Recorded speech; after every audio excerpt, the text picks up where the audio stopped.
ಈ ಡೆಲ್ಲಿ ಸ್ಟೈಲ್ ನಲ್ಲಿ ಮಾಡೋ ತಂದೂರಿ ಬಟರ್ ಚಿಕನ್ ಮಲೈ ಟಿಕ್ಕಾ ಹೇಗಿರುತ್ತೆ ಗೊತ್ತಾ? ನನಗೂ ಸ್ವಲ್ಪನೂ ಐಡಿಯಾ ಇಲ್ಲ. ನಾನೇ ಫಸ್ಟ್ ಟೈಮ್ ಟ್ರೈ ಮಾಡಿದ್ದು. ಒಂದ್ ಪಾತ್ರೆಯಲ್ಲಿ ಬಟರ್, ಫ್ರೆಶ್ ಕ್ರೀಮು, ಕಬಾಬ್ ಹಾಕಿ ಮಿಕ್ಸ್ ಮಾಡ್ತಾರೆ. ಒಂದ್ ಪೀಸ್ ಕೈಗೆ ಎತ್ಕೊಂಡ್ರೆ ಆ ಪೀಸ್ ನಲ್ಲಿರೋ ಕ್ರೀಮಿ ಬಟರ್ ಲೈಟ್ ಆಗಿ ಡ್ರಾಪ್ ಆಗ್ತಿರುತ್ತೆ. ಇದ್ರ ಜೊತೆ ಇವ್ರು ಕೊಟ್ಟಿದ್ ರುಮಾಲಿ ರೋಟಿ ಜೊತೆ ತಿಂತಿದ್ರೆ ಹೇಗಿತ್ತಂತ ಹೇಳ್ತೀನಿ.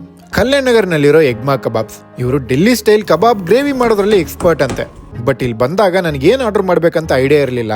ಇವ್ರ ಹತ್ರ ಸ್ಪೆಷಲ್ ಏನಂತ ಅವ್ರ ಹತ್ರನೇ ಕೇಳಿ malai tikka, chicken tikka masala rice bowl, tandoori butter chicken ಜೊತೆ ರುಮಾಲಿ ರೋಟಿ, ಹೊಸದಾಗಿ ಇಂಟ್ರೊಡ್ಯೂಸ್ ಮಾಡಿರೋ malai mutton kebab, spicy tikka roll ಮತ್ತೆ ಶರ್ಬತ್. ಫೈನಲಿ ಆರ್ಡರ್ ರೆಡಿ ಆದ್ಮೇಲೆ ಟೇಬಲ್ ನಲ್ಲಿ ಸೆಟಲ್ ಆಗಿ ಫಸ್ಟ್ ಟ್ರೈ ಮಾಡಿದ್ದೆ ರುಮಾಲಿ ರೋಟಿ ಜೊತೆ ತಂದೂರಿ ಬಟರ್ ಚಿಕನ್. ಆ ಬಟರ್ ಫ್ಲೇವರ್, ಕ್ರೀಮಿ ಟೆಕ್ಸ್ಚರ್ ತಿನ್ಬೇಕಾದ್ರೆ ಟೇಸ್ಟ್ ಡಿಫ್ರೆಂಟ್ ಆಗಿ ಸಕ್ಕದಾಗಿತ್ತು. ಅದೇ ತರ ಈ malai tikka same feel, flavour ಸ್ವಲ್ಪ ಡಿಫ್ರೆಂಟ್ ಆಗಿತ್ತು.